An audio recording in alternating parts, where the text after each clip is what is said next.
You grow up thinking your thoughts about money are yours, but most of them were written long before you ever earned a single dollar. You didn't choose your money beliefs. They were programmed into you, and unless you see where they came from, they'll keep running your life silently. You know that strange tension you feel around money sometimes? Wanting it but also feeling guilty about it. Wanting to save but ending up spending anyway. Promising yourself you'll change, then repeating the same habits again.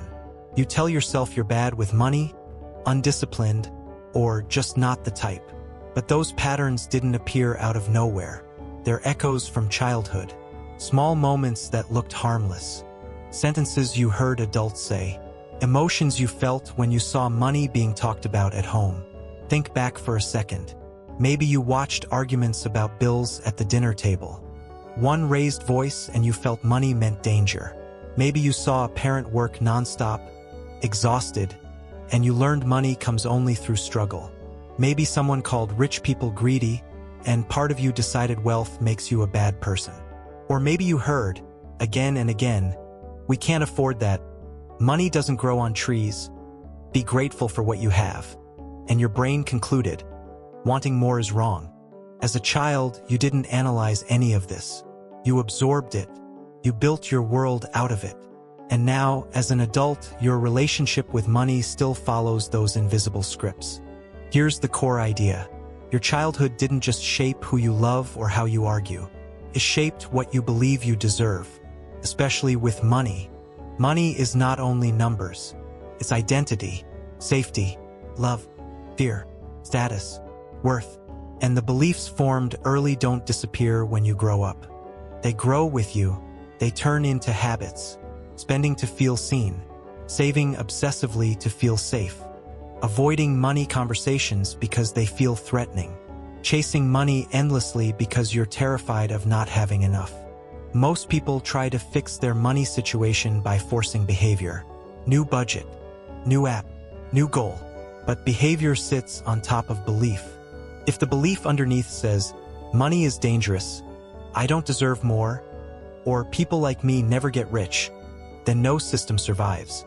You will always find a way to return to what matches your identity. This is where most people get it wrong. They think they lack discipline. What they really lack is awareness of the story they're living inside. Let's dive deeper into the stories that get written in childhood. One of the strongest is the scarcity story. Imagine a child hearing constantly, "We don't have enough," seeing fear in their parents' eyes when expenses show up, watching sacrifices, stress, tension. That child learns money equals survival. As an adult, they may finally earn more, but the fear remains. No amount ever feels enough. They hoard, overwork, or obsess over worst-case scenarios. They struggle to enjoy what they have because the nervous system is still living in that small kitchen, watching worried faces, waiting for something to go wrong. Then there is the opposite story, the instability of abundance. Some people grew up where money came and went fast. Big purchases, big problems, no structure. They learn money is temporary. It disappears. As adults, they make money, but they also sabotage it. They spend impulsively. They avoid looking at accounts. They repeat chaos because chaos feels familiar. Here's the part nobody tells you. Your brain isn't loyal to your goals. It's loyal to what's familiar. If stress around money was normal in childhood, your brain seeks it again. Not because you want pain, but because it feels like home. Another childhood pattern is what you saw, not what you were told. Maybe you heard education is important, but watched people praise those with expensive things. Your mind learned. Appearance matters more than stability. Money is a way to prove worth. So as an adult, you feel pulled toward showing success instead of building it. New phone, new clothes, new lifestyle. Not because you're shallow, but because, as a child, love and attention were paired with display. Or maybe you grew up in a home where people said money isn't everything, but every major decision revolved around it.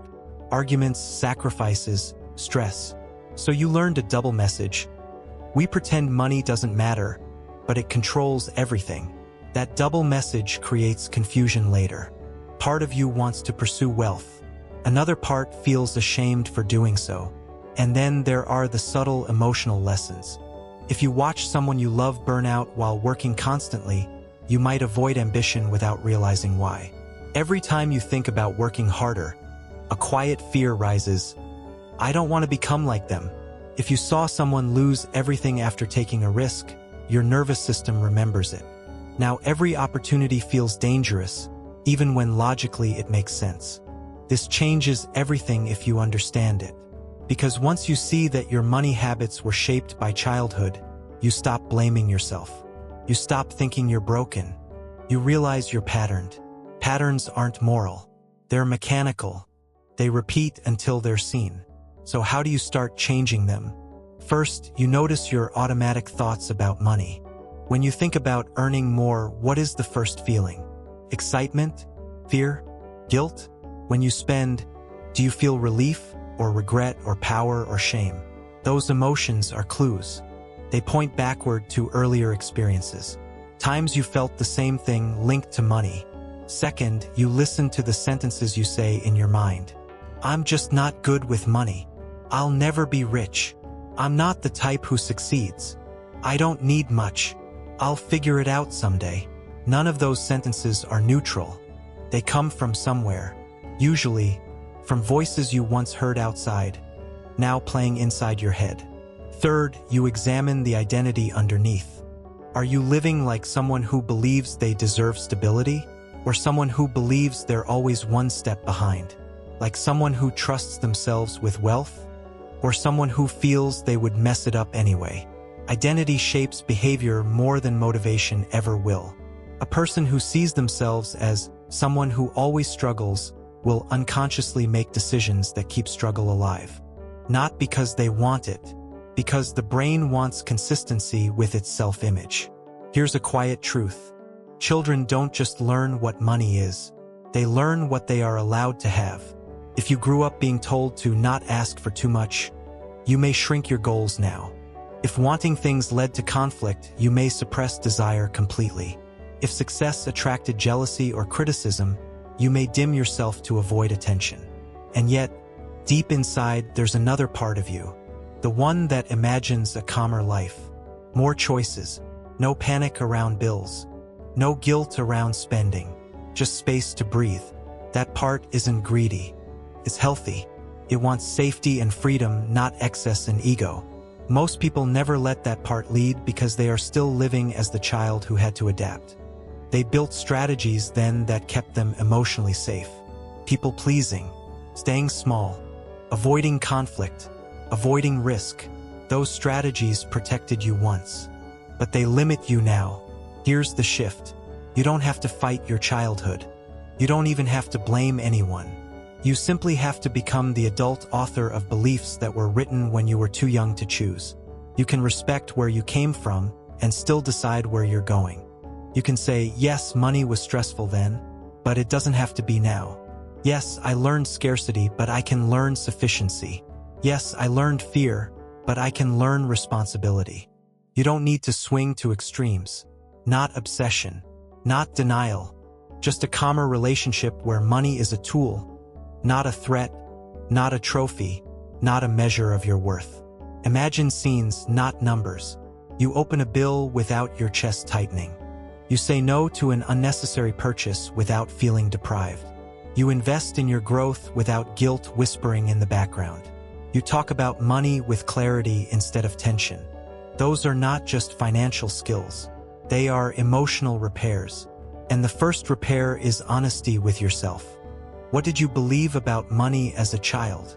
That it divides people? That it disappears? That it makes you selfish?